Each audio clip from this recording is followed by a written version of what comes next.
শাহরু রমাদান আল্লাযী উনজিলা ফীহিল কুরআন, রমজান মাসই হলো সে মাস যাতে নাজিল করা হয়েছে কোরআন। এই কোরআন হলো আমাদের সবার জন্য, গোটা মানব জাতির জন্য আল্লাহর পক্ষ থেকে চূড়ান্ত উপহার, যা মেনে চলার মাধ্যমে মানুষ আবার তার আদি নিবাস জান্নাতে ফেরত যেতে পারবে। কারণ তা আমাদের পিতা আদম আলাইহিস সালামকে উপহার দেওয়া হয়েছিল যেন আমরা আল্লাহর নিকটবর্তী হতে পারি। এই আসন্ন রমজান মাসে আমরা আসলে কি উদযাপন করতে যাচ্ছি তার একটি ভূমিকা আপনাদের নিকট উপস্থাপন করলাম। আমরা আল্লাহর প্রতিশ্রুতির বাস্তবায়ন উদযাপন করতে যাচ্ছি। আবার বুঝতে চেষ্টা করুন, একটি প্রত্যাশার প্রতিশ্রুতির বাস্তবায়ন উদযাপন করতে যাচ্ছি। আবার বুঝতে চেষ্টা করুন, আপনারা অনেকেই হয়তো মনে করেন যে আপনি একসময় আল্লাহর অনেক কাছাকাছি ছিলেন, আমি অনেক ভালো মানুষ ছিলাম, বা আমার হৃদয় এখনকার চেয়ে আগে আরো পরিষ্কার ছিল। কোনো কারণে হয়তো আপনি সেই পথ হারিয়ে ফেলেছেন, আরো অনেক দূরে চলে গিয়েছেন। এখন আপনার মনে হচ্ছে যে আপনি আল্লাহর কাছ থেকে এতই দূরে চলে গিয়েছেন যে আপনার আর কোনো আশা নেই। শয়তানের ধোকায় পড়ে আপনি একদম হারিয়ে গেছেন, একদম হারিয়ে গেছেন।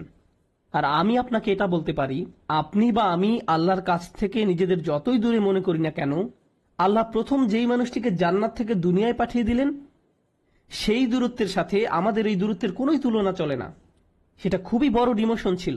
এমন একজন যিনি আল্লাহর এত নিকটে ছিলেন যে আল্লাহ সরাসরি তাঁর সাথে কথা বলতেন। তারপর আল্লাহ তাকে বললেন, তোমার সাথে আর সরাসরি কথা বলবো না, এখন থেকে তোমার সাথে ওহী পাঠানোর মাধ্যমে কথা বলবো। এত বড় ডিমোশন সত্ত্বেও তার আশা ছিল যে আল্লাহর পাঠানো ওহীর মাধ্যমে আমি আবার আল্লাহর কাছাকাছি যেতে পারবো। কোরআন আপনাকে জাহান্নামে পাঠাতে আসেনি।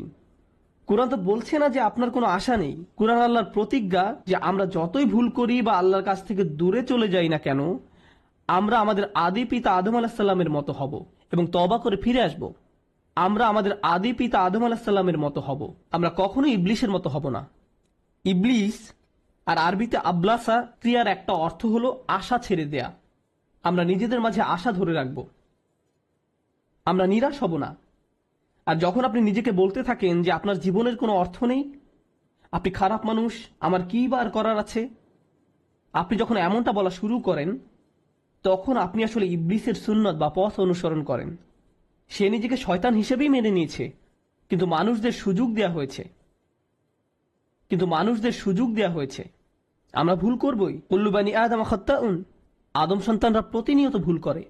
খাত্তাউন শব্দটি খতিউন থেকে আসলে আলাদা।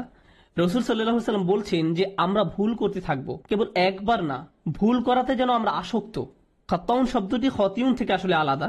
আর তারপরে ভুল করতে থাকা মানুষগুলোর মধ্যে তারাই উত্তম যারা আল্লাহর কাছে বারবার ফিরে আসতে থাকে। এই মাসে আমরা আল্লাহর নিকট প্রত্যাবর্তন করার সুযোগ উদযাপন করব, কারণ এই মাসে আল্লাহ তার দড়ি দুনিয়াতে ফেলেছিলেন, কোরআন নাজিল করেছিলেন, যা সব সময় আমাদেরকে তার সাথে সম্পর্ক যুক্ত রাখে। যখন আপনি কাউকে খুব মিস করেন, আপনি তাকে কল দিতে চান, তার কণ্ঠ শুনতে চান। মৃত কাউকে আপনি যখন মিস করেন, তখন হয়তো তার কোনো ভিডিও ছেড়ে দেন, হয়তো আপনার মারা যাওয়া বাচ্চার হাসি দেখার বা আপনার বাবা মায়ের কথোপকথনের কোনো ভিডিও দেখেন। মানুষের যখন প্রিয় কারো স্মৃতি মনে পড়ে, সে তার সাথে কথা বলার জন্য উদ্গ্রীব হয়ে পড়ে। আল্লাহর কাছ থেকে আমরা যদি দূরে চলে যাই, তখনই আমাদের তার সাথে কথা বলা আরো বেশি প্রয়োজন। আমরা তার কথা শুনতে চাই, আর সেটি হলো আল্লাহ আমাদের দিয়েছেন। এই রমজান মাস জীবনের এক মহা সুযোগ। এই মাসটি এতই সুন্দর যে যেই ইবলিসের কারণে আদম আলাইহিস সালাম ভুল করেছিলেন, এই মাসে আল্লাহ তাকেও শিকল দিয়ে আটকে রাখেন, শয়তানকে সরিয়ে রাখেন, যেন আমরা বিভ্রান্ত না হই। এখন আল্লাহর কালাম এবং আমাদের মাঝে আর কোনো বাধা নেই, ফলে আমরা সহজেই কোরআনের সাথে যুক্ত হতে পারবো। সুবহানাল্লাহ।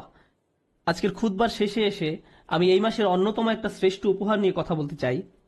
রমজানের আয়াতের অনেকগুলো উপহারের কথা উল্লেখ করা হয়েছে, আমি শুধু একটি উপহার নিয়ে কথা বলতে চাই। আশা করি আমি আপনি এই সুযোগ পরিপূর্ণভাবে কাজে লাগাতে পারবো। আল্লাহ আযজা ওয়া জাল্লা বলেন, ও ইযা সাআলাকা ইবাদি আন্নী ফাইন্নী করিব, আমার বান্দারা যখন আপনার কাছে আমার সম্পর্কে জিজ্ঞেস করে, বস্তুত আমি রয়েছি তাদের নিকটেই। আল্লাহ এখানে বলেননি যদি আমার বান্দারা জিজ্ঞেস করে, তিনি বলছেন যখন আমার বান্দারা জিজ্ঞেস করে, কারণ তিনি আশা করেন যে এটা অবশ্যই ঘটবে। আপনি হয়তো আপনার সম্পর্কে আশাবাদী নাও হতে পারেন, কিন্তু আল্লাহ আপনাকে নিয়ে আশা করেন। তিনি রাসূল সাল্লাল্লাহু আলাইহি ওয়াসাল্লামকে বলেন, যখন তারা আপনাকে আমার সম্পর্কে জিজ্ঞেস করে, সাধারণভাবে আয়াতে তো এমন হওয়ার কথা ছিল যে যখন তারা আপনাকে আমার সম্পর্কে জিজ্ঞেস করে, আপনি তাদেরকে বলে দিন আমি নিকটে। এটা বলার পর তিনি তার রসুলের সাথে কথা বলা বন্ধ করে আমার আপনার সাথে সরাসরি কথা বলা শুরু করলেন এবং বলেন, নিশ্চিতভাবেই আমি সন্নিকটে। আয়াতের মাঝখানে এসে বক্তব্যটি আর আল্লাহ এবং রসুল সাল্লাল্লাহু আলাইহি সাল্লামের সাথে না হয়ে আল্লাহ এবং আমার আপনার সাথে সরাসরি হয়ে গেল। বহুদিন যাবৎ হয়তো আপনি আল্লাহর সাথে কথা বলেন না।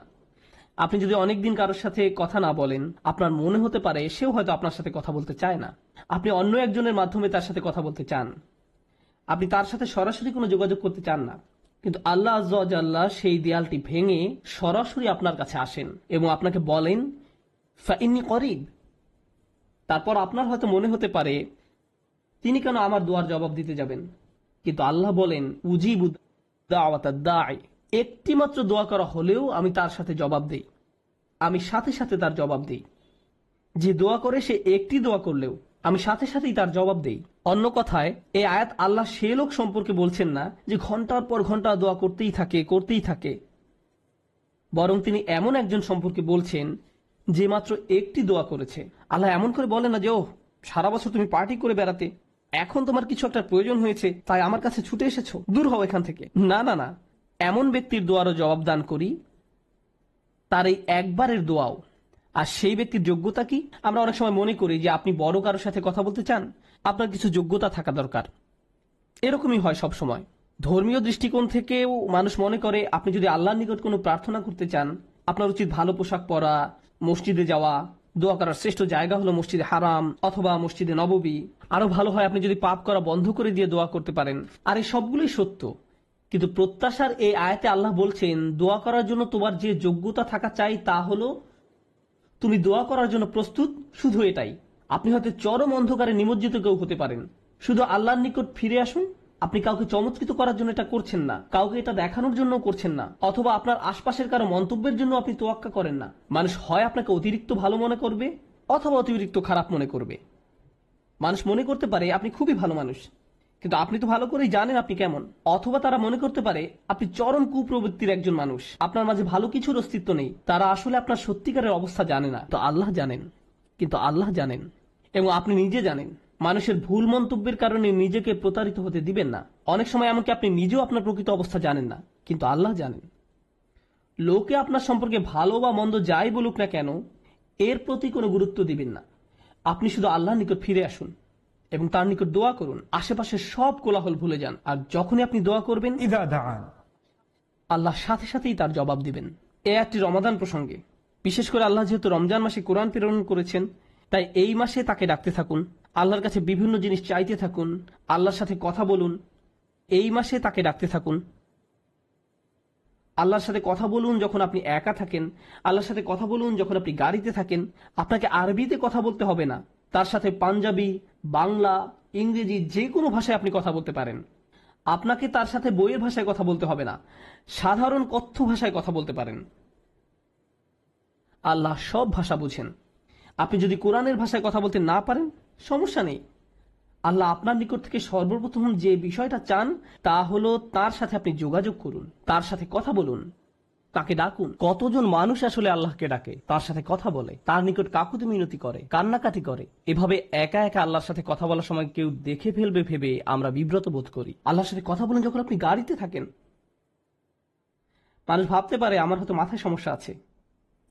এটা কি বলা হয় ঈমান বিল গায়ব, অদৃশ্যের প্রতি বিশ্বাস। আপনি যদি বিব্রত বোধ করেন তাহলে মনে হতে পারে আল্লাহ আসলে আপনার কথা শুনছেন না। যদি আসলে বিশ্বাস করেন যে আল্লাহ আপনার কথা শুনছেন, তাহলে তার সাথে কথা বলুন। মানুষ যাই মনে করুক না কেন, এই কথোপকথন শুধু আল্লাহ এবং আপনার মাঝে। তাই তিনি আপনাকে প্রস্তাব দিচ্ছেন যে যখনই তুমি আমাকে ডাকবে আমি সাথে সাথে তার জবাব দিব। আর এর বিনিময়ে তিনি আপনার নিকট একটা জিনিস চেয়েছেন, একটা অনুরোধ করেছেন, ফালিয়াস্তাজিবু লি। কাজেই তাদের কমপক্ষে আমার ডাকে সাড়া দেওয়ার চেষ্টা করা উচিত।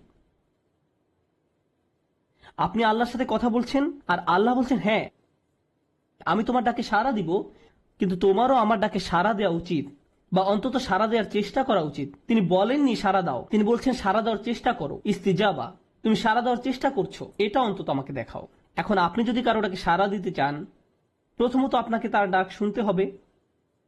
কারো ডাক শুনতে না পেলে আপনার পক্ষে তো তার ডাকে সাড়া দেওয়া সম্ভব নয়। যদি কোনো প্রশ্ন করা না হয় তাহলে তার জবাব দেওয়ার কথা আসে না।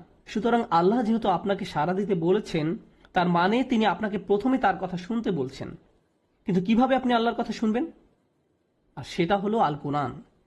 যখন আপনি আল কোরআন তেলাওয়াত করছেন, যখন আপনি আল কোরআন শুনছেন, যখন আপনি কোরআনের আয়াত নিয়ে চিন্তা করছেন, আপনি এমন একটি বিষয় শুনছেন যার জবাব দেওয়া প্রয়োজন। এখানে আল্লাহ আপনার সাথে কথা বলছেন। সুতরাং এখন যেহেতু তুমি আমার সাথে কথা বলছো, আমাকেও তোমার সাথে কথা বলতে দাও। তুমি চাও যে আমি তোমার ডাকে সাড়া দেই, তাহলে তোমারও উচিত আমার ডাকে সাড়া দেয়া। এই আলোচনা থেকে আমরা বুঝতে পারি কোরআন আসলে মূলত একজন প্রভু আর তার দাসদের মাঝে কথোপকথন। দোয়া হলো যখন আমরা আল্লাহর সাথে কথা বলি, আর কোরআন হলো যখন আল্লাহ আমাদের সাথে কথা বলেন। বিষয়টা খুবই চমৎকার। এভাবে একটি কথোপকথনের পূর্ণতা আসে। এক পক্ষ থেকে হলে তো হবে না, উভয় পক্ষ থেকে হতে হবে। আমাদেরকে আল্লাহর কথা শুনতে হবে, তাহলে আল্লাহ আমাদের ডাকে সাড়া দিবেন। ওয়ালিউমিনু বি, নিঃসংশয় বিশ্বাস করতে হবে। লাআল্লাহুম ইয়ারশুদুন। এখন আমরা আমাদের জীবনে ঠিক করার এক অত্যাবশ্যক উপাদান সম্পর্কে শিখছি। কিভাবে আমি আমার জীবন ঠিক করব, আপনি কিভাবে আপনার জীবন ঠিক করবেন? উত্তর হলো আল্লাহর সাথে সত্যিকার অর্থে কথোপকথনে মিলিত হওয়ার মাধ্যমে। আমি তার সাথে কথা বলবো, তিনিও আমার সাথে কথা বলবেন। আমি তার সাথে কথা বলবো আমার দোয়ার মাধ্যমে, আমার অনুরোধের মাধ্যমে, আমার মিনতির মাধ্যমে। আমি তার সাথে কথা বলবো আমার দোয়ার মাধ্যমে, তার নিকট আমার অপরাধগুলো স্বীকার করার মাধ্যমে, আমার দুর্বলতার স্বীকার করার মাধ্যমে, সামনে কিভাবে আমি আরো ভালো করব তা উল্লেখ করার মাধ্যমে। আমি আশাবাদী যে যখন আমি তার সাথে সাক্ষাৎ লাভ করব, এবং আমি আরো আশাবাদী যে তিনি আমার পাপগুলো ক্ষমা করে দিবেন। এর সবগুলোই তার সাথে আমার আলাপ। আর যখন তিনি আমার সাথে কথা বলেন, প্রসঙ্গত তিনি শুধু আপনাকে উপদেশ দান করেন না, তিনি আপনাকে আশাও দেখান। তিনি আপনাকে কৃতজ্ঞ হতে শেখান। তিনি আপনাকে সচেতন এবং সতর্ক করেন। তিনি আপনাকে আপনার চারপাশের মানুষ সম্পর্কে সচেতন করেন এবং কিভাবে তাদের সাথে আচরণ করতে হবে তা শেখান। তিনি বাস্তবতা সম্পর্কে আপনার চোখ খুলে দেন। এই কথোপকথন জীবনকে সঠিক পথ দেখিয়ে দিবে। অনেক মানুষের এমন হয়, যখন সে সমস্যায় পতিত হয়, কারোর সাথে কথা বলা তার জরুরি হয়ে পড়ে। এই আয়াতগুলো আমাদের বলছে যে রমজানের এই 30 দিন হলো আল্লাহর সাথে কথা বলার মোক্ষম সময়। আপনি যদি এটা করতে পারেন, কেউ কেউ হয়তো রাত্রিবেলা কাজ করেন, আপনার পক্ষে হয়তো তারাবির নামাজে উপস্থিত হওয়া সম্ভব নয়, কারো কারো অন্য কোনো সমস্যার কারণে হয়তো মসজিদে উপস্থিত হওয়া সম্ভব নয়, কারো কারো পরীক্ষা থাকতে পারে, বা এই সেমিস্টারে হয়তো অনেকগুলো কোর্স নিয়েছেন, তাই রমজানও আপনি অনেক ব্যস্ত থাকবেন। আপনাদের কারো কারোর জন্য সময়টা সহজ হবে না, হয়তো ব্যস্ত থাকবেন। আপনাদের মধ্যে যারা ইবাদতে অতিরিক্ত সময় ব্যয় করতে পারবেন, সেটা তাদের জন্য উত্তম। আর যারা পারবেন না, তারা আল্লাহর সাথে এই কথোপকথনের ধারণাটি উপলব্ধি করুন। রমজান শুধুমাত্র উপোস থাকা নয়, বরং আল্লাহর দেখানো পদ্ধতিতে তার সাথে আবার যোগাযোগ করা এবং তার সাথে বন্ধন তৈরি করাও রমজানের উদ্দেশ্য। আল্লাহ আমাদেরকে তাদের অন্তর্ভুক্ত করুন যারা তার সাথে সরাসরি কথা বলে, এবং আল্লাহ সুবহানাহু ওয়া তাআলা তার বইয়ের মাধ্যমে যাদের সাথে কথা বলেন। বারাকাল্লাহু লি ওয়া লাকুম। আসসালামু আলাইকুম ওয়া রাহমাতুল্লাহ।